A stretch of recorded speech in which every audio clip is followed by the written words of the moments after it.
I'm Acacia, and this is my Comparing Authors presentation.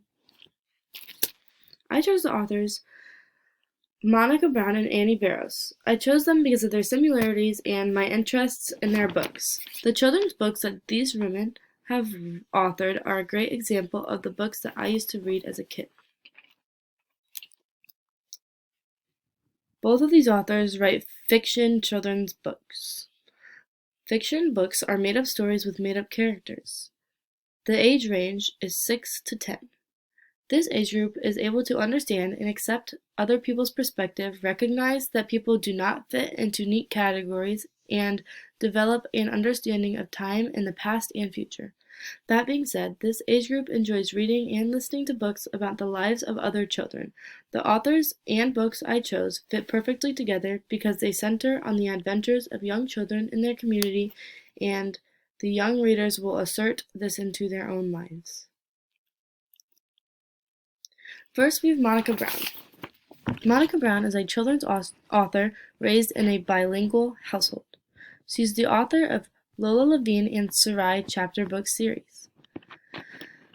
She is an award-winning picture book author for the books Waiting for the Bibliobarrow, Marisol McDonald Doesn't Match, and Marisol McDonald No Cabino and Maya's Blanket. She is a New York Times Best Illustrated Book author in 2017 with the book Frida Kahlo and Her Amanolitos. In 2018, she won the Pura Belpré Honor for Illustration Award.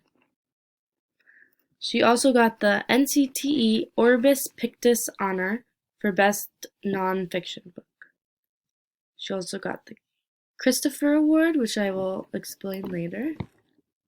And her book Lola Levine's Not Mean was named Kirkus Best Reviewed Middle School Grade Book of the Year and a New York Public Library 100 Books for Reading and Sharing Award. Several of her books are offered in Spanish. Monica's books are inspired by her Peruvian and Jewish heritage and her desire to bring diverse stories to children. She is a professor of English at Northern Arizona University. Here we have one of her books, and then this book at the bottom, it had an excerpt of Spanish in that book also. Okay, here are her awards that she has won. She won the Pura Belpré Honor for Illustration. This is an award honored to a Latino/Latina author or illustrator whose work best portrays the Latino culture experience for children. She won the New York Times Best Illustrated Award, which is an award that New York Times picks 10 best illustrated books each year. The NCTE Orbis Pictus Honor is awarded annually by the National Council of Teachers of English to one American book published the previous year for the best nonfiction children's book. Lastly, we have the Christopher Award, which is given to the producers, directors, and writers of books, films, and television specials that affirm the highest values of the human spirit. It is given by the Christophers, a Christian organization. 3 books of Brown. I have 2. Right here and here. We have Marisol McDonald Doesn't Match, which is written by Monica Brown and Sarah Palacios. And we have Lola Levine in the Ballet Scheme. And Lola Levine Drama Queen, which is the same series.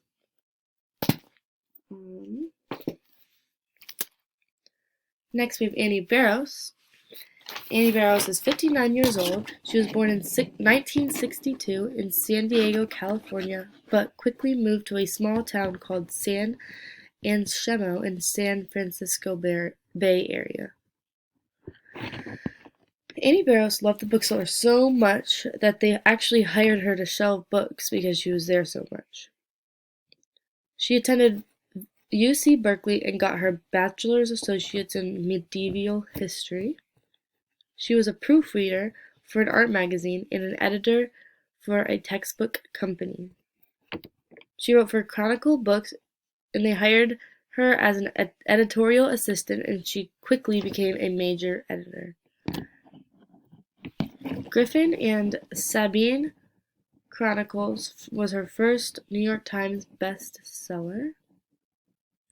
In 1966, she received her Master's of Fine Arts in Creative Writing and had a baby, which eventually led to her leaving editorial and became a writer. She wrote books on opera all the way to fortune-telling until she started focusing on children's books.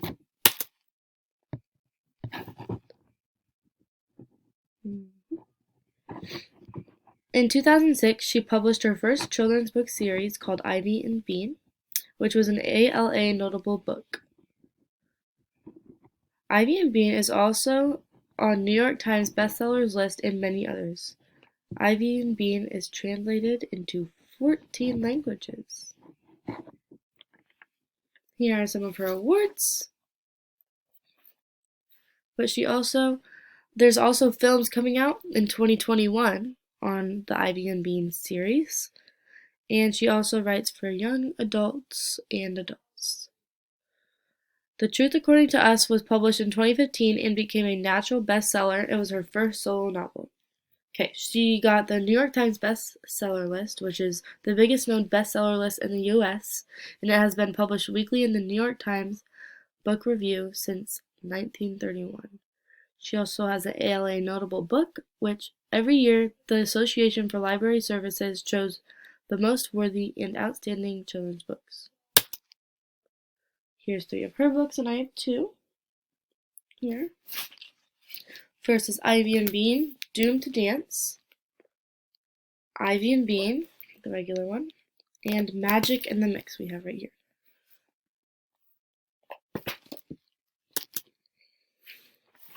Okay, I'm going to share the similarities and differences according to the elements of writing, and I'll be comparing these 2 books also, just for an example.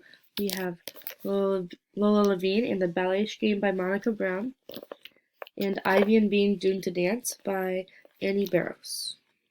And I'm going to read the front little excerpt or description of the book, of each book. So for Doomed to Dance, it says, "Oops, Ivy and Bean have made a terrible mistake. They thought ballet meant leaping, kicking, and cool costumes. Instead, it means they're going to be the 2 friendly squids in a ballet the teacher has made up. How embarrassing. Should they break their arms? Should they catch some germs? Ivy and Bean come up with a great escape plan, and it involves a field trip, a couple of sharks, and some weird animals that glow in the dark. Is this another terrible mistake? Maybe, but it's another great Ivy and Bean adventure for sure." Then Lola Levine and the Ballet Scheme. When new classmates, Bella, a ballerina, walks into Lola's class at Northland Elementary, all Lola can see is pink everywhere. Pink ribbons, a pink sweatshirt, a pink tennis shoes. Yuck. Pink is Lola's least favorite color. Plus, ballet isn't nearly as hard as soccer, is it? Lola and Bella can't seem to stop squabbling, but when a mishap during class lands them in Principal Blott's office, Lola's mom comes up with a scheme, a ballet scheme, that just might make these classroom rivals realize that ballerinas and soccer players have more in common than they ever thought could be possible. Can Lola and Bella become friends? Okay. In order to find the similarities and differences between Annie Barros and Monica Brown and their elements of writing, I looked at all of the elements individually and jotted down what I noticed. I thought these books represented the authors very well.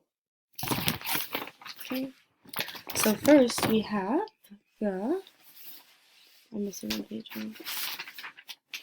Okay. Genre and category. Pink is the similarities, and blue I have as the differences. Way more similarities than differences, but I just had to share a few differences. Okay, so both authors write fictional children's books. All of the books I reviewed were fiction. The age of audience. In the series of Ivy and Bean, Annie Barros is portraying the life through a 7-year-old's eyes, which ages the age range is 6 to 10, but that's one difference is Amy Barros, like specifically, is through a 7-year-old's eyes. But both of the authors and the 2 series of books that I have chose is an age range of 6 to 10. The plot. In the books that I reviewed, at some point there were 2 characters that are completely opposites but are best friends and work perfectly together. So I'm going to read the plot of both stories, the Lola Levine and the Ballet Scream and Doomed to Dance. So the plot for Lola Levine is about how Lola Levine's mom tries to fix a conflict in Lola Levine's life by making her friends with a girl completely different than her, so she thought. And for Ivy and Bean, it's Ivy and Bean are besties going to a ballet show thinking they get to dance and have fun, but really they have to play a part they didn't want to because of their teacher. They come up with every way to get out of it. So it's both 2 besties, and they're just like against the world. Each book also shows a true friendship between 2 people. The books are portraying what life is like as a young girl and the challenges they will go through. Conflicts in each of the author's books are usually self versus person, and the person is usually their parents or teachers in the books that I have reviewed and the others in that series. So the conflict in Lola Levine was she gets angry at Bella because they are just so different, and also at her mom for forcing Lola Levine to do things she doesn't want to. And for Ivy and Bean, it was self versus person. Obviously, these 2 young girls get into a conflict with their parents every now and then, but the main conflict is between the girls and their ballet teacher for not letting them be the crazy girls that they wanted to be. So we can tell that it's between their parents, teachers, friends, the main things that a child will go through in their life, with the age ranges of 6 to 10, so the readers have probably experienced all of it. So setting, each of the books spend a majority of their time in their own house, a school setting, or some sort of activity class. This is normal for books aimed for ages 6 to 10, as that's what their life is about. It revolves around family, friends, change, and school, like I said. Next, we have, let's go. Okay, themes. Both authors use themes that can relate to a younger child and teach them a lesson. Maybe the theme is something the reader has already or will go through in their life. The theme for Lola Levine was, it shows that you can be friends with anyone even if your interests are different. It shows how to respect other people's hobbies and interests even if we don't like them. And Ivy and Bean was, be careful what you wish for, because they were 2 girls that wanted to do ballet so bad, but when they realized how hard it actually was, they regretted it. So those are both lessons that you learn when you're younger. We have the style. The style of the books are very similar. They're both chapter books, include a table of contents, and they're both part of a series. Ivy and Bean and Lola Levine are both series books. They're both transitional books. They're somewhere between a picture book and a full novel for children who can read but need a little more practice. They usually have less complicated writing style. Some differences are the sentence flow. The sentence flow of Annie Barros stuck out to me. She keeps it simple for the age group, but at the same time, the sentences flow very well, varied in length and structure, and enjoyable. Lola Levine is told in first person, while Ivy and Bean is told in third person. Lola Levine is written in journal entries. Okay. Like this, journal entries, and then this one's basically third person, just the author is telling the story, or the narrator. So it's different when you read it. Illustration. Each of the books have black and white images throughout the books showing the scene and characters. So we have regular black and white pictures on each every other page or so. Just short little things showing the scene.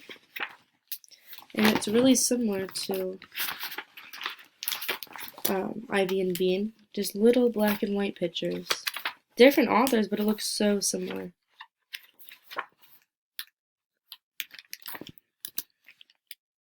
And that's all I have.